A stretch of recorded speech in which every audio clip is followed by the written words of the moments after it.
Biscuit packet open பண்ணாம இருக்கிறாரு. டேய் யாரும் பார்க்கல. அப்படியே குனிஞ்சிரு. அது குனிஞ்சிரு. நீ பிஸ்கட் பாக்கெட் தானே? நீ எட்ரா கழுவி சாப்பிட்டுலாமா?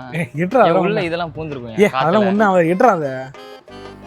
இத சாப்பிட சொல்றேன். எட்ரா சீக்கிரம் எட்ரா. ஏய் சாக்கடையில இருந்தா எடுத்து திங்க முடியாது.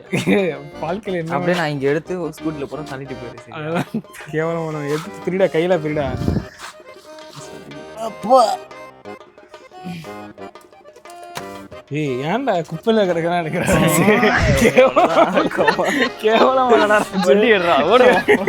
கேவலமானவன்டா நீனு. இங்க பாருங்க கைஸ், கீழே சாக்கல கிடந்த பிஸ்கட் எடுக்கிறாங்க கைஸ். இங்க பாருங்க, பூனை திங்காது. இந்த பிஸ்கட் நல்லா தானே இருக்கு. மனுஷனே திங்க மாட்டான். நல்லா தானே இருக்கு பிஸ்கட். பூனை போறாதீங்க. திக்கிடா. நல்லா தானே இருக்கு. திக்கிடா. பாப்போம். அதுக்கு தான் கழுவிட்டு பிரிக்கலாம். நம்மளே சாப்பிடலாம். 5 ரூபா கூட நான் தரேன்டா. எட்ரா இங்க பாரியா? கீழே திக்கிடுறா. இப்ப எடுக்க கீழ இருந்து எடுக்க சொன்னது ஒருத்தர், இதே தூக்கி போட சொன்னது அதே ஒருத்தர் தான்.